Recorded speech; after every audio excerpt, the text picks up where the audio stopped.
Nikola Tesla once stated that crystals were living beings. It's a subject that fascinates me because I have experienced an interesting phenomena while studying their effects on plants. I was first introduced to the vibrational properties of quartz while attending a music convention in North Carolina.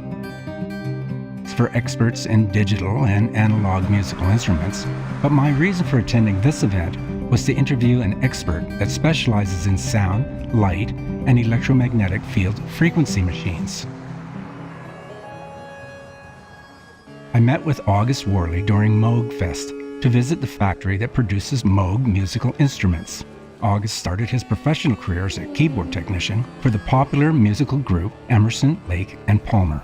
Well, then I formed Emerson, Lake and Palmer, and what I would like is a Moog synthesizer.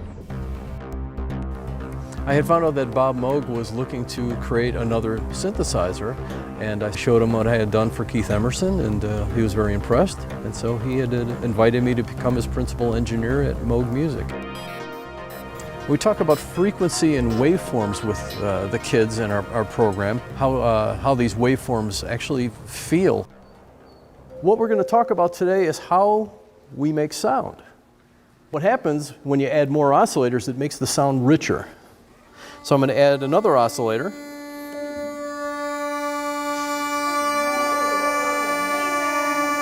Sustain, how long the sound will stay there, and then there's a little thing on here called release.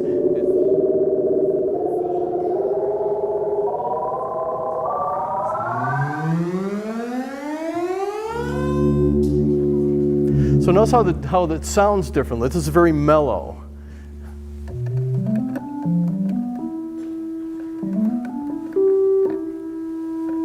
But then as we go to a sawtooth wave, it sounds a little brassier.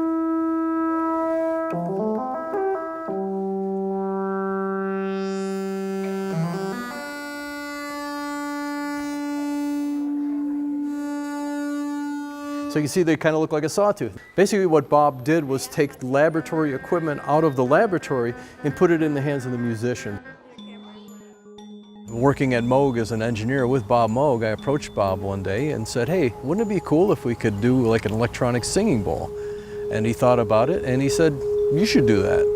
And so that sort of gave me the impetus and sort of planted the seed for me to carry forth this idea of what would an electronic singing bowl look like that also incorporated physical vibration and had light associated with it and also did an electromagnetic resonance. There's a physioacoustic transducer at the base of the instrument. The Pyradym is a combined sound, light, physioacoustic, and electromagnetic resonance instrument. The crystals come into it because I wanted to have as broad a spectrum of resonant modalities in the instrument as possible.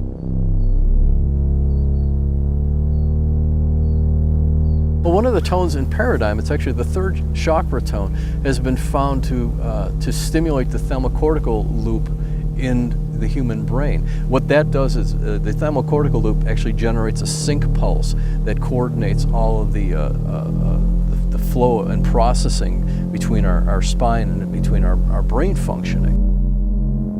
Why do cats not display the same hip dysplasia and some of the other connective tissue disorders that dogs do? And the answer to that is because they purr. They are little physioacoustic generators, and they have an innate ability to know how to heal people. They like to climb on people, and they seem to have an understanding of when somebody's in pain, and they go right to that area and they purr.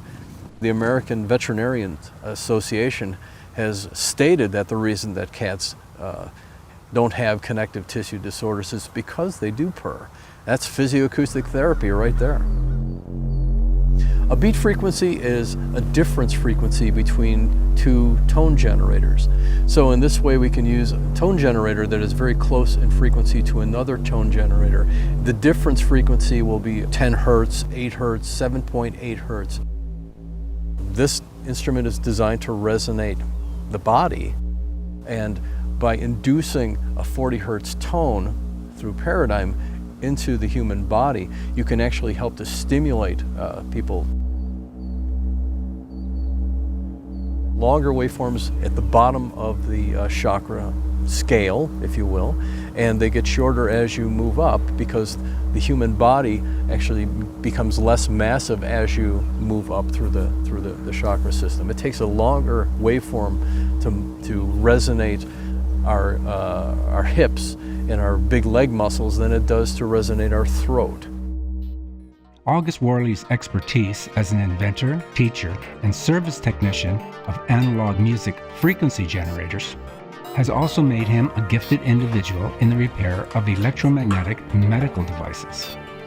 The same wave shapes that are used to synthesize analog sound to produce different tonal qualities are also used to treat many conditions within the human body. Sine, triangle, sawtooth, square, and pulsed waves from analog music frequency generators are fed to Tesla voice coils. They interact with permanent magnets to produce sound vibrations. For medical devices, flat spiral Tesla coils are embedded into thin pads and are energized by medical frequency generators.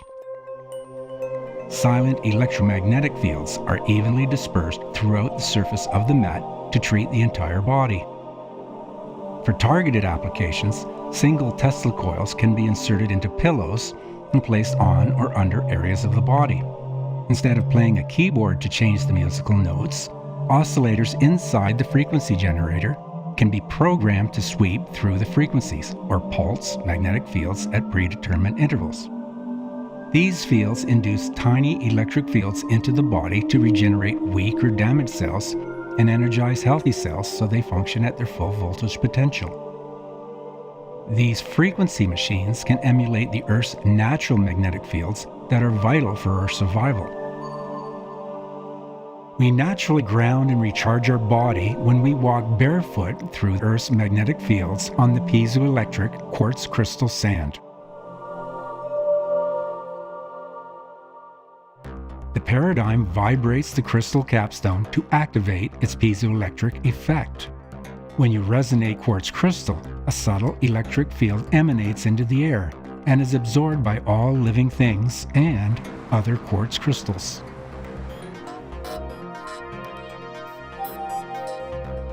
I decided to purchase a Pyradym and a quartz crystal singing bowl to study in our laboratory.